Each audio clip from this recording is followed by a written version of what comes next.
కాశ్యపాన్వయ సంజాతం నారసింహపదాశ్రితం రామాంజగురుం వందే పాణినీయ పయోనిధిం. భాగవత సద్గోష్ఠికి సాదరంగా ఆహ్వానం పలుకుతూ పెద్దలకు దాసం సమర్పించుకుంటూ ఈరోజు మన భాగవత పఠనాన్ని కొనసాగించుకున్నాం.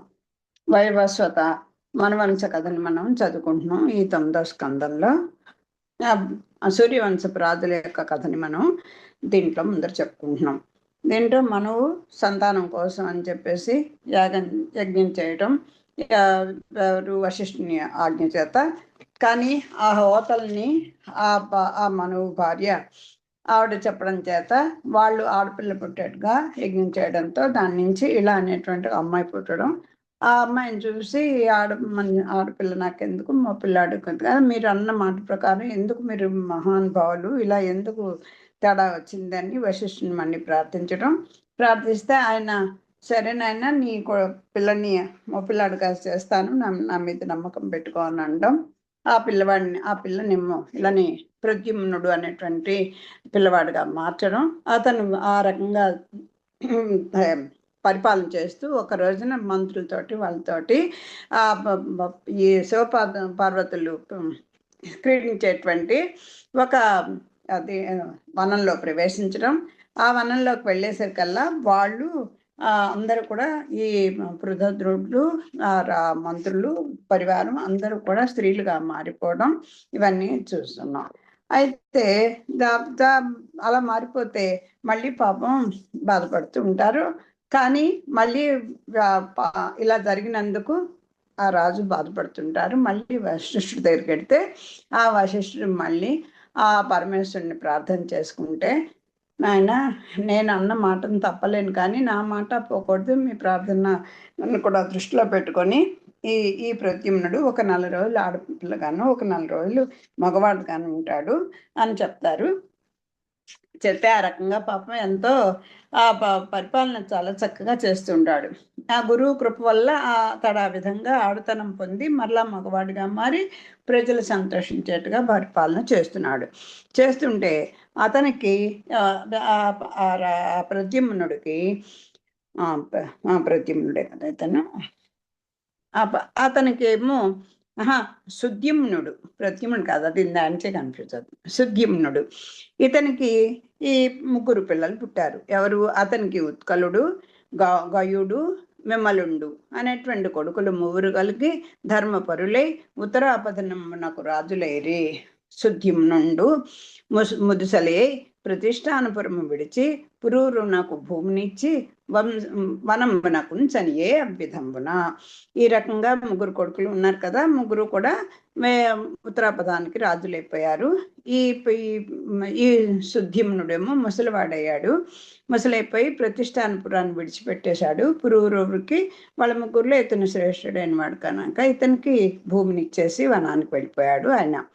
అతనికి ఎవరికి? పురూర చక్రవర్తికి కాదు, అతనికి అంటే దానికి ఆ వచనానికి భావం చదువుతున్నాను.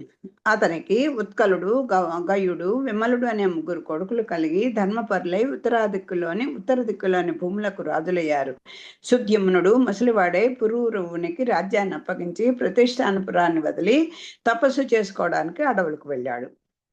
కొడుకు సుద్యుమ్నుండు ఘోరాటవులకేగి వందుచు మనువు వైవస్వతుండు తనకు బిడ్డలుంగల్గంతపమాచరించెను హరిన్ గూర్చి 100 యమునలోన. హరి అంత ఇక్ష్వాకుండాదిగా 10 పుత్రులనిచ్చెను బొసంగ. వారి ఎందున్ పృథద్ధాక్యుండను వాడు గురునాజ్ఞ విమల ధర్మములు వెలయభూని. పశులకు అదుపులగాచుచు పలు మొగిళ్ళు వచ్చినడు రేయి జోరున వాన కురియ మంద విడియించి చుట్టూనే మరకయుండే అడవి మొగములు సొరకుండ నరసి కొనుచు. ఈ విధంగా కొడుకు అయిన సుద్యుమ్నుడు అడవులకు వెళ్ళగా దుఃఖిస్తూ వైవస్వత మనువు బిడ్డల కోసం యమునా నది తీరంలో విష్ణువును గూర్చి 100 ఏండ్లు తపస్సు చేశాడు. ఇప్పుడు ఆ వైవస్వత మనువుకి పుట్టినవాడే కదా ఈ శుద్ధమ్యుడు. అయితే ఏంటంటే ఆడపిల్లగా పుట్టాడు, మగవాడిగా మారాడు, మళ్ళీ ఆడపిల్లగా అయ్యాడు, మళ్ళీ మగవాడిగా మారాడు. అలా రాజ్యం చేయటంతో తనకి తను కోరుకున్నటువంటి పుత్రులు లేరే అని ఆ వైవస్వత మనువు ఆ బిడ్డల కోసమని చాలా బాధపడుతూ ఈ ఈ శుద్ధమ్యుడు ఈ రకంగా పరిపాలన చేశాడు. ఆయనకి 3 పిల్లలు పుట్టారు. దాంట్లో పురూరవుడికి రాజ్యం ఇచ్చాడు. అడవులకు వెళ్ళిపోయాడు. కానీ ఆ వైవస్వత మనువుకి ఆ కోరిక అలా ఉండిపోయింది. అయ్యో అని చెప్పి ఆయన ఏం చేశాడు, యమునా తీరంలో విష్ణువును గూర్చి 100 ఏండ్లు తపస్సు చేశాడు. అంటే సుధమ్యుడి తండ్రి ఈ వైవస్వత మనువు ఆయన కదా. విష్ణు అతడికి ఇక్ష్వాకుడు మొదలైన 10 మంది కొడుకులను ప్రసాదించాడు. ఆ వైవస్వత మనువుకి 10 మంది కొడుకులు వచ్చారు. వారిలో పృషధ్రుడు అనే పృషధ్రుడు అనేటువంటి వాడు గురువు ఆజ్ఞ మేరకు పరిశుద్ధ ధర్మాలను పాటించి ఆలమందలను కాస్తూ ఉండేవాడు. ఆ 10 మంది కొడుకుల్లో మళ్ళీ పృషధ్రుడు అనేటువంటి వాడు గురువు గారి యొక్క ఆజ్ఞ ప్రకారంగా చక్కగా ధర్మాలను పాటిస్తూ ఆ ఆవుల మందల్ని కాచుకుంటూ ఉండేవాట. ఉంటే ఒక రోజున అర్ధరాత్రి వేళ దట్టంగా మబ్బులు కమ్ముకొని బోర్న వాన కురవసాగింది. ఒక దైవ సంకల్పంతో ఏ ఏ కథలు ఎలా మరుపులు తిరుగుతాయో చూడండి. ఆ మబ్బులు కమ్ముకొని బోర్న వాన కురవసాగింది. అతను మందను ఒక చోట చేర్చి అడవి మృగాలు మందపై పడకుండా కనిపెట్టుకొని ఉన్నాడు. ఈయన పాపం ఈ పృథద్రవుడు ఆ గురువు ఆజ్ఞ మేరకు ధర్మాలు పాటిస్తున్నాడు. ఆవుల మందని కాపలా కాచుకుంటున్నాడు. ఒక రోజున విపరీతం దట్టంగా మబ్బులు కమ్ముకున్నాయి. వర్షం కురిసేస్తోంది.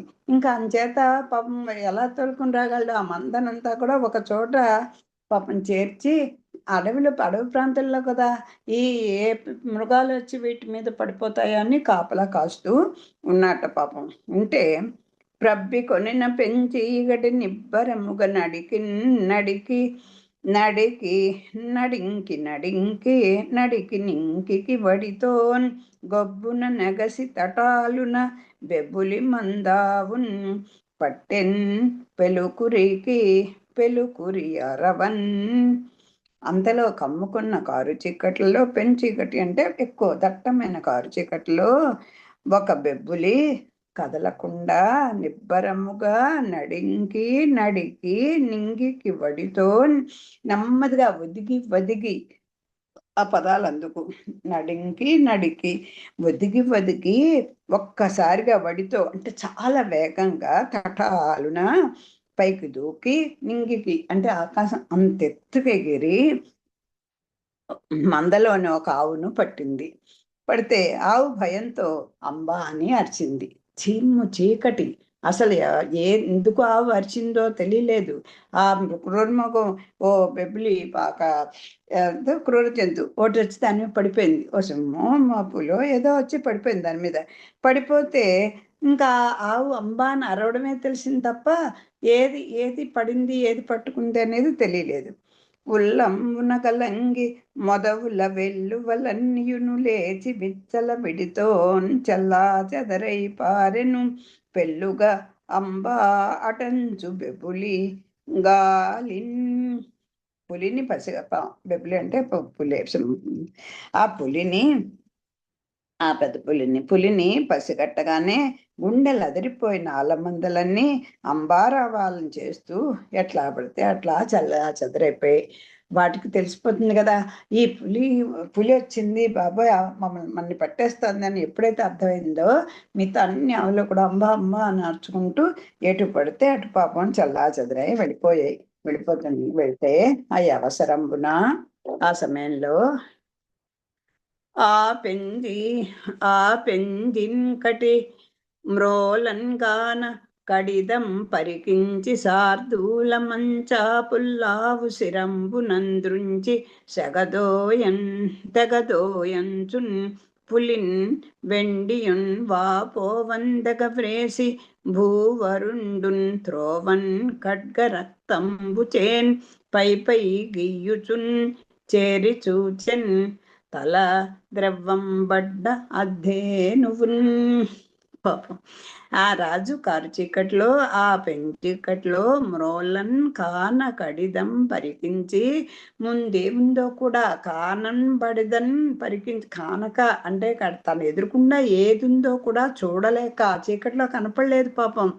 శార్దూలం అంచు అది తీసుకొని చూడలేక కత్తి తీసుకొని శార్దూలం బంచు పాపం ఆ పులి అని అనుకొని పులి కాబోలు అనుకొని పుల్లావు శిరం త్రెంచి ఆ పాపం ఆ ఆవు తలని ఖండించేశాట పులి అనుకొని. ఖండించేస్తే త్రుంచి తగదోయంచున్ పులిన్ వెండియున్ వాపోవన్ త్రెగవేసి. ఇంకేంటి బాబు ఇంకా తగలేదేమో, ఆ పులిని ఒక్క దెబ్బ వేస్తే చచ్చిపోతుందా, అంచేత మళ్ళీ పాపం దాని తల తగలేదేమో అనుకొని మళ్ళీ పులి వాపోయేటట్లుగా తెగ నరికాట. అది ఏంటి పులి అనుకొని మళ్ళీ ఆ చీకట్లో దాని తలని నరికేశాట. తర్వాత కత్తినంటి నెత్తుడిని చేత్తో తుడుస్తూ వెళ్ళి తల తెగిన ఆవును చూశాడు. అయ్యో ఎంత ఇదా చేశాను నేను, అయ్యో పులి అనుకుని అయ్యో నా ఆవుని నేనే పట్టును పెట్టుకున్నాను అని చాలా బాధపడ్డాడు పాపం. చూచి దుఃఖుతుండై ఉన్న వృషద్రునిన్ కని కులగురుండగు వశిష్ఠుండు కోపించి నీవు రాజత్వంబున కుంభాసి ఈ అపరాధంబున శూద్రుండవుగుమని శపించే. అతండును కృతాంజలి అయి తన కులాచార్ని వలన మరలన్ గైకోలు వడసి అతని అనుమతంబున. ఏమంటే నేను చూడకుండా చేశాను తప్పు, నాదేమిటి అని నిలదీయలేదు పాపం. తప్పు తెలిసి చేసినా తెలియకపోయినా చేసినా తప్పే కదా, మా అగ్నిని తెలిసి ముట్టుకున్నా తెలియక ముట్టుకున్నా కాలుతుంది కదా అన్నట్టుగా పాపం ఆ వశిష్ఠుడు గోహత్య బ్రాహ్మణహత్య ఇవన్నీ కూడా బ్రహ్మపాతకాలు కదా, బ్రహ్మహత్యతో సమానమైనవి. అంచేత నువ్వు పాపం ఇన్నాళ్ళు ఆ గురువుగారు చెప్పినట్టుగానే జాగ్రత్తగానే ఉన్నాడు పాపం.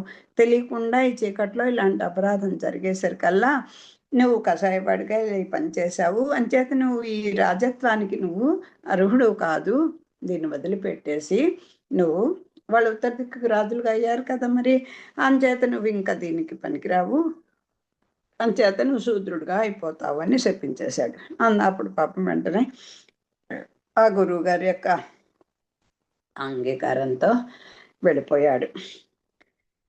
అఖిలాత్ముడగుచున్న హరి ఎందున్ పరునందు భక్తితో చాలన్ తత్పరత మెరసి ఊర్ధరే తస్కుండయ్యున్న ప్రాణులకెల్లా ఆప్తుండై సర్వేంద్రియముల గెల్చి సంగంబున కుంభాసి శాంతుండు అపరిగ్రహుండునై కోరకయుండి తనకు వచ్చిన అదియ జీవనము గావించుచున్ తనుందాన నిలుపుచు ధన్య బుద్ధి జడుని తెరుంగున అంధుని చందమునను చెవిటి భంగిని మహినల్లన్ చెల్లం తిరిగి అడవులకు నేగి కార్చిచ్చు నందుంచొచ్చి చిక్కి నియతుండై బ్రహ్మంబు చెందినతడు. అది చూచి దుఃఖించిన వృషద్రుని కనుకొని కులగురువైన వశిష్ఠుడు కోపించి ఈ తప్పు వల్ల నీవు క్షత్రియుడు కాకుండా శూద్రుడివై ఉండు అని శపించాడు. అతడు నమస్కరించి తన కుల గురువు నుండి మళ్ళా ఆజ్ఞను పొంది అతడి అంగీకారంతో అఖిలాత్ముడు పరమాత్ముడు అయిన శ్రీహరి అందే మనస్సు లగ్నం చేసి భక్తితో ప్రకాశించాడు. కామ వ్యాపారాలను జయించిన వాడే ప్రాపంచిక సుఖాలకు దూరమైన వాడై ప్రవర్తిల్నాడు. ఇతరుల నుండి ఏది పుచ్చుకోకుండా తనకు దొరికిన దానితోనే జీవితాన్ని వెళ్ళబుచ్చాడు. మూగవాడిలాగా గ్రుడ్డివాడి విధంగా చెవిటివాడిలాగా రీతిగా నేల 4 చెరుగులు తిరిగాడు. చివరికి అడవుల్లోనికి వెళ్ళి కార్చిచ్చులో పడి పరబ్రహ్మలో కలిసిపోయాడు. ఈ పృథద్రుడిని యొక్క కథ ఇలా ముగిసిపోయింది పాపం. అతడు ఆ అఖిలాత్ముడగుచున్న హరియందు పరునందు భక్తితో చాలా అలాగా ఉన్నాడు. ఆ భగవంతుడిని ప్రార్థించాడు. ఈ ప్రాపంచిక సుఖాలన్నిటికీ కూడా దూరమైన సంగమం కుంభాసి శాంతుండు అపరిగ్రహుండునై కోరకుండా ఏవి కోరికలు లేకుండా ఎవరిని అడగకుండా తనకు లభించింది ఏదో అలా ఆకులమును తిని అలా జీవితాన్ని గడిపి అది ఒక ఏంటి చూడండి, వేదాంతిలాగా ఓ మూగవాడ, చెవిటివాడ, గుడ్డివాడ, వీడేమిటి అనేదిగా ఎటు పడితే అటు, ఎక్కడ పడితే అక్కడికి అలా అన్ని దిక్కులు తిరిగి తిరిగి తిరిగి ఆఖరికి అడవుల్లోకి వెళ్ళి ఒక ఆర్చిస్లో పడిపోయి చనిపోయాడు. పరబ్రహ్మలో కలిసిపోయాడు. కవి అను కడపటి కొమరుండు భవనము రాజ్యంబు విడిచి బంధులతోన్ ఏగి మనం నన్ పరమ పురుషుని ప్రవిలమతిన్ తలంచి తలచి వరమున్ బొందెన్. 10 మంది కొడుకుల్లో పృథద్రుడు ఇలా అయ్యాడు. ఇప్పుడు దాంట్లో ఆఖరి వాడున్నాడు, ఆయన కవి. ఆయన ఆయన ఏం చేస్తాడు, కవి అనే కడగొట్టు కొడుకు. ఇది వైవస్వత మనం కొడుకుల గురించి చెప్తున్నారు కదా, అది ఈ 10 మందిలో కడగొట్టు వాడు ఎవరు, ఇతని ఇంటిని రాజ్యాన్ని కూడా విడిచిపెట్టి కవి అనేటువంటి ఆఖరి కొడుకు బంధువులతో కలిసి అడవికి వెళ్ళి పరమ పురుషుడైన శ్రీహరిని పరిశుద్ధమైన మనసుతో ధ్యానించి మోక్షాన్ని పొందాడు. వాళ్ళలో ఇద్దరు అయిపోయారు. మరియు కురుసుండను మానవుని వలన కొందరు కారుసులు క్షత్రియులు కలిగి ధర్మంబు తోడి ప్రియంబున బ్రహ్మణ్యులై ఉత్తర పదంబునకు రక్షకులైరి. దృష్టిని వలన దాధారిష్టంబను వంశంబు కలిగి భూతలంబున బ్రహ్మ భూయంబు నొంది వెనగడే. నుగుని వంశంబున సుమతి పుట్టే, అతనికి భూత జ్యోతి పుట్టే, అతనికి వసువు జనించే, వసువునకు ప్రతీతుండు కలిగే, ప్రతీతునికి ఓఘవంతుండు జనించే, అతని కూతు ఓఘవతి అను కన్యకను సుదర్శనుండు వివాహంబయ్యే. నరిష్యంతుండను మన పుత్రునికి చిత్రసేనుండు, ఆ విభునకు దక్షుండు, ఆ పుణ్యునకు మేధ్వాంసుండు, ఆ సుజనునికి శర్వుండు, ఆ మహాత్మునికి ఇంద్రసేనుండు, ఆ రాజునకు వీతిహోత్రుండును, ఆ సుమతికి సత్యశ్రవుండును, అఘునునికి ఉరుశ్రవుండు, ఆ వీరునకు దేవదత్తుండు, ఆ పండితునకు అగ్నివేశుండు సుతులే జనించిరి. అయ్యగ్నివేశుండు కాని నుండన నెగడి జ్ఞాత కర్ణుండను మహర్షి అయి వెలసే, అతని వలన అగ్నివేశ్యాయనంబను బ్రహ్మకులంబు కలిగే. ఆ విధంబున ఇక్కడ ఇద్దరు గురించి చెప్పేశారు. వృద్ధద్రుడు, వైవస్వత మనవు గురించి కదా మనం చెప్పుకుంటున్నాం. ఆఖరి వాడు కవి గురించి కూడా వాళ్ళిద్దరూ ఆ రకంగా మోక్షాన్ని పొందేశారు. మిగతా వాళ్ళ యొక్క సంతతిలో కొంతమంది గురించి చెప్తున్నారు. అది వచనం చదువుకుంటాను చూడండి, చెప్తాను. కరుషుడు అనేటువంటి కొడుకు వల్ల, ఈ 10 మందిలో కరుషుడు అనేటువంటి ఆ కొడుకు వల్ల, కారుసులు అనేటువంటి క్షత్రియులు, అంటే వీళ్ళు క్షత్రియ సూర్యవంశస్థుల్లో ఈ వైవస్వత మనం యొక్క ఆ సంతతి, ఆ కొడుకులు, వాళ్ళ పిల్లలు అలా ఎలా వచ్చారు, వాళ్ళ వల్ల ఏ వంశాలు, ఒక జాతుల్లో అనేక రకాలైనటువంటి ఉంటాయి కదా, అట్లా అవి చెప్తున్నారు. కరుసులు అనే కొడుకు వలన కారుసులు అనేటువంటి క్షత్రియులు కలిగారు. ధర్మప్రియులు, బ్రాహ్మణ ప్రియులు అయిన వారు ఉత్తర దిక్కులోని భీములకు రక్షకులయ్యారు. వీళ్ళందరూ కూడా మంచి పరాక్రమవంతులే. వీళ్ళు ఉత్తర దిక్కులోని భూములకి రక్షకులయ్యారు. కరుసు వంశస్థులు అని అనుకుంటాం కదా, వాళ్ళు అనమాట వీళ్ళు. ఇంకోడు దృష్టుని వలన, దృష్టుడు అనే దృష్టుని వల్ల దార్ష్ట్రం అనేటువంటి వంశం, రాష్ట్ర వంశం అనేటువంటి రాజుల వంశాల్లో ఒకటి, ఆ వంశం కలిగి బ్రహ్మజ్ఞానం పొంది భూతలంలో వర్తిల్లారు. అంటే అక్కడికి 4 అయిపోయారు. ఇంకా నుగుని వంశంలో సుమతి అనే ఆయన పుట్టాడు. అతనికి భూత జ్యోతి అనే ఆయన కలిగాడు. అతడికి వసువు జన్మించాడు. ఆ వసువునకు ప్రతీతుడు పుట్టాడు. ఈయన వంశం బాగా విస్తరిస్తోంది. నుగుని సుమతికి భూతజ్యోతి, అతడికి వసువు, ఆ వసువుకు ప్రతీతుడు పుట్టాడు. అతడికి ఓఘవంతుడు జన్మించాడు. అంటే 5 తరాల వరకు వీళ్ళు ఇలా అయ్యారు. అతడుకు ఆ ఓఘవంతుని కూతురే ఓఘవతి. ఆ ఓఘవతి అనేటువంటి కన్యను సుదర్శనుడు అనే పెళ్లి చేసుకున్నాడు. అక్కడికి 5. నరిష్యంతుడనే మనువు మనువు కొడుక్కి చిత్రసేనుడు, ఆ రాజుకు దక్షుడు, ఆ పుణ్యాత్ముడు మెడ్వాంసుడు, ఆ మంచివాడికి శర్వుడు, ఆ మహాత్ముడికి ఇంద్రసేనుడు, ఆ రాజుకు వీతోత్తుడు, ఆ బుద్ధిమంతుడికి సత్యశ్రవుడు, ఆ గొప్పవాడికి ఉరుశ్రవుడు, ఆ వీరుడికి దేవదత్తుడు, ఆ పండితునికి అగ్నివేశుడు కొడుకులై పుట్టారు. ఈ నరుష్యంతుని యొక్క వంశం కూడా ఎంత చక్కగా వచ్చిందో చూడండి. ఆ నరుష్యంతుడి మనవుకి చిత్రసేనుడు, వాడికి దక్షుడు, అతడికి మళ్ళీ మేధ్వాంసుడు, వాడికి మళ్ళీ శర్వుడు, మళ్ళీ అతనికి శర్వుడికి ఇంద్రసేనుడు, ఇంద్రసేనుడికి వీతిహోత్రుడు, ఆ వీతిహోత్రుడికి సత్యశ్రవుడు, ఆ వాడికి ఉరుశ్రవుడు, ఆ వీరుడికి మళ్ళీ దేవదత్తుడు, ఆ పండితుడికి అగ్నివేశుడు అనేటువంటి ఇంచుమించు 7 వంశాల వరకు 7-8 వంశాలు అలా విస్తరించాయి. అగ్నివేశుడు కానీనుడని ప్రసిద్ధుడై, ఆ అగ్నివేశుడికే కానీనుడు అనేటువంటి పేరు కలిగి ప్రసిద్ధుడై జాతకర్ణుడు అనేటువంటి మహర్షిగా వెలుస్తారు. జాతకర్ణి వీళ్ళందరూ గొప్ప మహర్షుల్లో గొప్పవాళ్ళు కదా. ఆ జాతకర్ణుడు అనేటువంటి మహర్షిగా వెలిశాడు. అది తర్వాత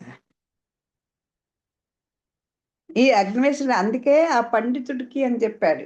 ఈ అగ్నివేశుడు తండ్రి దేవదత్తు కూడా వీళ్ళు పండితులయ్యారు. ఆ పండితుడు అగ్నివేశుడు వేసుడు కొడుకులై పుట్టారు. ఆ అగ్నివేశుడే కానీయుడు అని ప్రసిద్ధయి జాతకర్ణుడు అనేటువంటి మహర్షిగా వెలిశాడు. అతడి వల్లనే అగ్నివేశ్యాయన అనేటువంటి ఒక బ్రహ్మకులం బ్రాహ్మణ కులం ఏర్పడిందిట. దానివల్ల ఆ బ్రహ్మజ్ఞానం కలిగిన వాళ్ళు కనుక వాళ్ళు బ్రాహ్మణ కులవన్నీ ఏర్పడతారు. తెలుంపబడి నరిష్యంతుని కులమెల్లను నీకు దిష్టకులం తెలిపెద రాజేంద్రోత్తమ తెలియుము సర్వంబు నీకున్ తేటపడంగన్. ఈ పర్షియన్ మహారాజుకి శుక్లవారి కథ చెప్తున్నారు. ఇలా అంటున్నారు, ఓ రాజశ్రేష్ఠుడా, ఈ విధంగా నీకు నరిష్యంతుని కులమంతా తెలుపబడింది.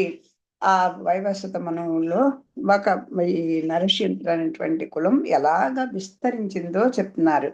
ఒక దిష్టుని వంశాన్ని గూర్చి నీకు తెట్టల్లంగా తెలియజేస్తాను. పైన దిష్టుడు అనే ఆయన ఉన్నాడు, అతనికి బలన వాళ్ళు పుట్టారు అని చెప్పుకున్నాం కదా. అది ఆ దుష్టుని వంశంలో వాళ్ళే కదా. దుష్టుని వంశం వల్లనే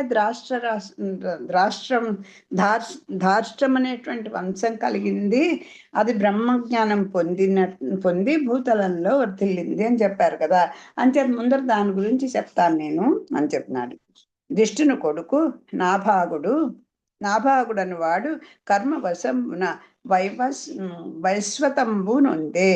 ఆ నాభాగునికి హలంధనుండు కలిగే. అతనికి వత్సప్రీతికి ప్రాంశువు, అతనికి ప్రమితికి కమిత్రునికి జాక్షుషుండు, అతనికి వివింశతికి రంభునికి ధార్మికుండైన ఖనినేత్రుడు, అతనికి గరంధన్నకు కవిక్షిత్తు, ఆ కవిక్షిత్తునకు మరుత్తుడు జనించినారు. మరుత్తుండు చక్రవర్తియే. అతని చరిత్రంబు వినుము. ఈ రాష్ట్రుని వల్ల కలిగినటువంటి ద్రాష్ట్రం అనేటువంటి వంశం పుట్టింది. అది బ్రహ్మజ్ఞానం పొంది భూతలంలో వర్ధిల్లింది అని చెప్పారు. అంటే పైన మన ఒక్కొక్కళ్ళకి వాళ్ళకి వచ్చినటువంటి ఒక్కొక్క కొడుకుల గురించి చెప్పారు. అంటే ఇంకా ఎవరు లేరని కాదు కదా. ఇప్పుడు ఆ దృష్టిని కొడుకు నాభాగుడు ఆ దృష్టిని యొక్క వంశాన్ని ఇలా చెప్పుకుంటూ వస్తున్నారు. దాంట్లో ఆఖరికి వాళ్ళ మనవళ్ళ ఆరికి మరుత్తుడు అని ఆయన చక్రవర్తి అయ్యాడు. అతను ఏది చాలా అంతే, వీళ్ళందరూ పనికిరాని వాళ్ళని కాదు, ఎక్కువ పేరు ప్రశ్నలు చెప్పుకొని ఎక్కువ కాలం పరిపాలన చేసిన వాళ్ళు కనుక ఈ మరుత్ మహారాజు గురించి చక్రవర్తి అయ్యాడు. అతని చరిత్ర నేను ముందర చెప్తాను విను అంటున్నారు శుకులు వారు. దిష్టుడి కొడుకు నాభాగుడనేవాడు కర్మవశంగా వైశ్వత్వాన్ని పొందాడు. అంటే ఇతనికి ఎక్కువ వ్యాపారం మీద దేనిమీదో ఉండడం చేత ఆఖరికి వైశ్యత్వాన్ని పొందాడు.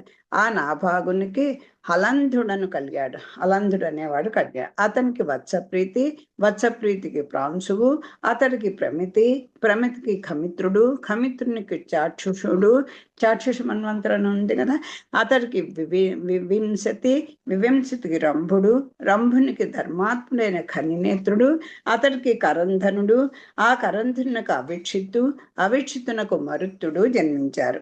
ఆ మరుత్తుడు చక్రవర్తి అయ్యాడు. అతని చరిత్రను వినుము. అంగిరస్సు తుండు మహాయోగి సంవర్తనుండతని యాగమునకు యాచకుండు తిరిగి ఉండెడి వారు మరుదాఖ్య గణములొప్పారు విశ్వే దేవులచటి సభ్యులు అధిక దక్షిణల బ్రాహ్మణ కోటిందని పెను సోమపానంబున సురవరుండు మది నుబ్బి బంగారు మయము గావించెను యాగ వస్తువులెల్లా అధిక నియతి ఆ మరుత్తుండు చేసిన అట్టి భంగి ధీరభావంబును యాగంబున్ చాగంబున్ తెంపున్ కలిగి మఖము చేసిన వారిని మరియు నెరుంగమెల్లా మెరుంగము ఎల్ల లోకములందును నరేంద్ర ముఖ్య. ఈయన ఆ మరుతుని యాగానికి అంగిరసుని కొడుకు మహాయోగి అయిన సంవర్తుడు నిర్వాహకుడు. దాన్ని పరివేష్టించిన వారు మరుత్తులు, విశ్వే దేవతలు, అక్కడి సదస్సులు. వీళ్ళందరి సమక్షంలో ఆయన చేస్తున్నటువంటి యాగానికి వీళ్ళందరూ వచ్చారు. ఆ మరుతుడు గొప్ప మరుతుడు చేసినటువంటి ఒక యాగానికి వీళ్ళందరూ సదస్సులే ఉన్నారు. విశ్వదేవతల సదస్సులయ్యారు. అందరూ కూడా పరివేష్టించి ఉన్నారు. మరుతులందరూ కూడా ఇదిగా ఉన్నారు. మా సంవర్తుడేమో నిర్వాహకుడుగా ఉన్నాడు. మరుతుని యాగానికి అంగిరసుని కొడుకు మహాయోగి అయినటువంటి సంవర్తుడే నిర్వాహకం వహించాడు ఆ యాగాన్ని. దానికి విశ్వదేవతలు సదస్సులుగా ఉన్నారు. అంటే పండిత గోష్ఠి సదస్యం అంటేది కదా, దాని చుట్టూ పరివేష్టించిన వాళ్ళు మరుతులు. ఈ రకంగా అందరూ ఉన్నారు. అయితే ఆ మరుతుడు గొప్ప దక్షిణలతో బ్రాహ్మణులను తృప్తిపరిచాడు. సోమపానంతో పొంగిపోయిన దేవేంద్రుడు యాగ వస్తువులనన్నింటినీ బంగారుమయం చేశాడు. ఈ లోపల ఆయన దేవేంద్రుడు రాకుండా ఉంటాడా? ఆయన సోమపానంబున సురవరుండు మది నుబ్బి ఇంకా విపరీతంగా తృప్తి పడిపోయాడు. ఇవన్నీ కూడా బంగారం అయిపోవాలి అని ఆ యాగ వస్తువులన్నింటినీ కూడా బంగారం చేసేసాట. ఆ మరుతుల్లాగా త్యాగము తెగింపు కలిగి యజ్ఞం చేసిన మరొకరిని లోకాల్లోనూ చూడబోము. అంత వైభవంగా చేశాడు. దేవేంద్రుడు అంతటి వాడిని మెప్పించి యాగ వస్తువులన్నిటినీ కూడా బంగారుమయం చేసుకోగలిగినటువంటి అంతటి ఆయన ఏమిటన్నారు? ఇంకా అది విశ్వదేవతలు అట్టటి సభ్యులు అధిక దక్షిణల బ్రాహ్మణ కోటిని తడిపేశాడు. ఇంకా దక్షిణతోటి బ్రాహ్మణ కోటి అంటే సమూహానికి వచ్చు వేల ఎంత మంది వస్తే అంతమందిని కూడా దక్షిణతో ముంచేశాడు. అంటే తడిపేశాడంటే మునిగిపోయేట్టు చేశాడు. సోమపానంబున సురవరుండు మది నుబ్బి బంగారమణిము కావించను యాగ వస్తువులనల్లా అధిక నియతిన్ ఆ మరుత్తుండు చేసిన ఎట్టి భంగి ధీరభావంబున్ చాగంబున్ తెంపున్ కలిగి మఖము చేసిన వారిని మరియు ఎరుంగము లోకములందు నరేంద్ర. చేయాలంటే యాగం చేసినంత మాత్రం అయిపోదు. అక్కడికి వచ్చినటువంటి బ్రాహ్మణుని తృప్తిపరచాలి. తర్వాత ఏమో గొప్ప దక్షిణలు ఇవ్వాలి. అలాగా త్యాగం ఉండాలి, తెగింపు ఉండాలి. ఆ తర్వాత ఒక పద్ధతిగా ఆ శాస్త్ర ప్రకారంగా దాన్ని నిర్వహించాలి. ఇలా అన్ని ఏ కోణంలో చూసుకున్నా కూడా అటువంటి యాగం ఇంకోటి లేదు 3 లోకాల్లో కూడా అని శుకుల వారు చెప్తున్నారు. ఆ మరుతునకు దముండును, దమునకు రాజవర్ధనుండును, రాజవర్ధునకు సుధృతియు, సుధృతికి సౌధృతేయుండును, ఆ సౌధృతేయునకు కేవలుండును, కేవలునకు బంధుమంతుండును, అతనికి వేదమంతుండును, వేదమంతునికి బుధుండును, బంధునకు తృణబిందుండును సంభవించిరి. అంతా ఆ మరుతునికి ఇంకా ఈయన వంశం ఎలా వృద్ధి చెందుందో చెప్తున్నారు. మరుతునికి దమునికి రాజవర్ధనుడు, రాజవర్ధనునికి సుధృతి, సుధృతికి సౌధృతేయుడు, సౌధృతేయునికి కేవలుడు, కేవలునికి బంధుమంతుడు, అతడికి వేదవంతుడు, వేదవంతునికి బంధుండు, బంధుడికి తృణబిందుడు అనేటువంటి వాళ్ళు జన్మించారు.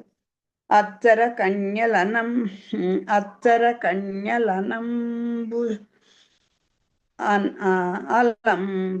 అలంబు స్రక్చర అత్తర కన్యలనంబు సచ్చరన్ తృణబిందుంచూచి కామించి తుదిన్ పచవిలు కాని అమ్ముల ముచ్చిచ్చున వచ్చి పొందే మోహాతురయై.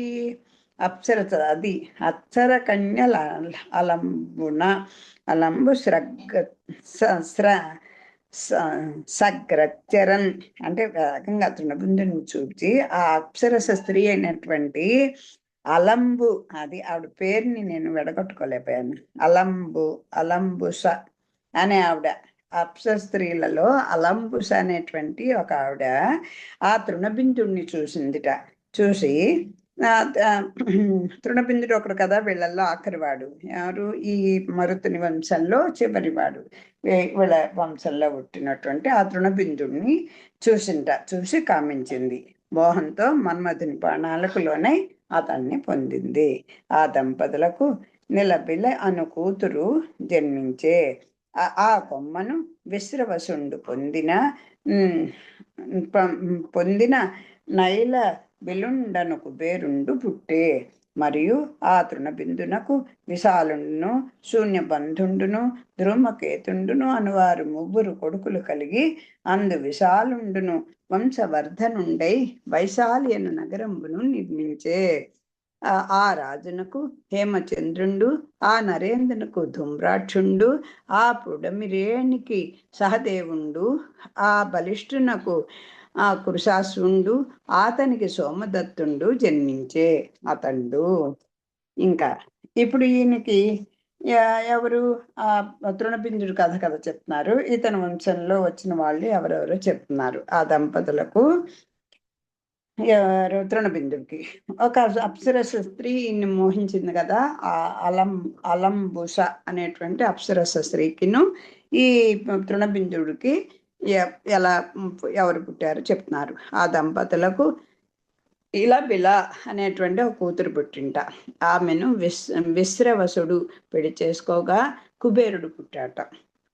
ఆ తృణబిందువునకు ఈ ఇలబిల అనేటువంటి కూతురే కాకుండా ఆ తృణబిందుడికి విశాలుడు, శూన్యబంధుడు, ధూమక్రేతుడు అనేవారు ముగ్గురు కొడుకులు కూడా కలిగారు.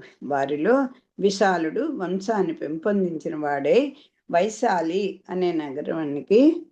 అనేటువంటి నగరాన్ని నిర్మించాడు.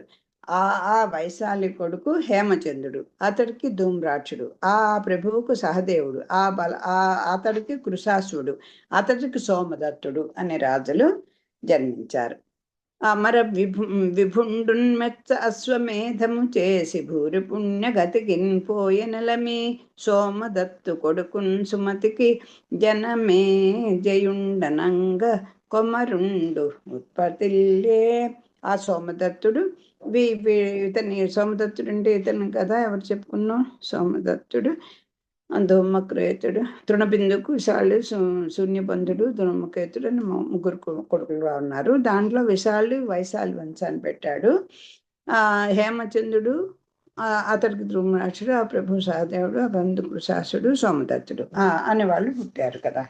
ఆ వంశంలో ఆ తృణబిందుని వంశంలో ఆ సోమదత్తుడు దేవేంద్రుడు మెచ్చేటట్లు అశ్వమేధ యాగం చేసి పుణ్యగతిని పొందాడు. తర్వాత అతడి కొడుకైనటువంటి సుమతికి జనమేజయుడు అనేటువంటి కుమారుడు కలిగాడు.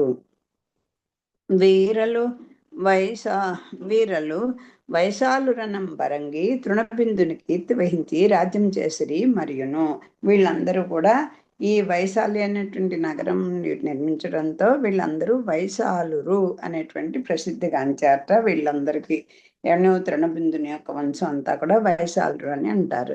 తృణబిందుడు కీర్తిని విస్తరింపచేస్తూ వీరు రాజ్యాన్ని చేశారు. శర్యాతి అనురాజు జనించె బ్రహ్మవరుండైన మనోకురూఢితోడ అతండు అంగిరసుని సత్రమందు రెండవ నాంటి విహిత కర్మలెల్లవలయం చెప్పే అతని కూతురు సుకన్యక అనువన జాక్షి తన తండ్రితో తపోవనానికి నరిగి చవనాశ్రమమునం చేరి సకులను తానును ఫలపుష్పములు కోయన్ బార తిరిగి ఒక్క పుట్టలోన ఒప్పారు జ్యోతుల రెంటిన్గాంచి బాడి ముంటన్ పొడిచెన్ కన్య ముకుద మరచి కద్యోత యుగమంచు దైవవశము కథన తమకి అగుచు దైవవశము కథన తమకి అగుచు. ఇంకా ఆ దైవం యొక్క ఆయన యొక్క దృష్టి ఎలా మన మీద పడితే అలాగా దానివల్ల తమో గుణం వచ్చేసి ఆ తొందరపాటుతోట ఆ సుకన్య అనేటువంటి ఈ వీళ్ళ వంశంలో అదే చెప్తారు. ఈ శర్యాతి అనేటువంటి ఆయన కథను చెప్తున్నారు. పరబ్రహ్మయందు ఆసక్తుడైన మనోకు శర్యాతి అనేటువంటి రాజుకు అనే రాజు జన్మించాడు. అతడు అంగిరసుని యజ్ఞమందు రెండవ నాడు చేయవలసిన కర్మకాండను వివరించి చెప్పాడు. అంగిరసుడు చేసేటువంటి యజ్ఞానికి ఈయన రెండవ నాడు చేయవలసిన శర్యాతి అనేటువంటి రాజు అతడు అంగిరసుని యజ్ఞమందు రెండవ నాడు చేయవలసిన కర్మకాండను వివరించి చెప్పాడు. ఆ శర్యాతి కూతురైనటువంటి సుకన్యక ఒకరోజు తండ్రితో పాటు ఈ శర్యాతి కూతురే సుకన్య ఆవిడ తండ్రితో కలిసి చవనముని ఆశ్రమానికి వెళ్ళింది. చిలకత్తలు తాను పూలను పండ్లను కోస్తూ వనమంతా తిరిగి అందలా తిరుగుతున్నారు. ఈ సుకన్య చిలకత్తలతో పాటు ఆశ్రమం అంతా తిరుగుతోంది. పాలు పూలు కాయలు అని కోసుకుని తెచ్చుకోవడానికి వెళుతుంటే ఓ పుట్టలోంచి వెలుగుతున్నటువంటి జ్యోతులు కనిపించాయట. చూసింట జ్యోతి ఏదో వస్తోంది పుట్టలోంచి బయటికి. దైవ ఘటన వల్ల అవి మినుగురు పురుగుల జంట కాబోలుననుకొని తొందరపాటున వాటిని సుకన్య ఒక వాడి ముళ్ళుతో పొడిచింది.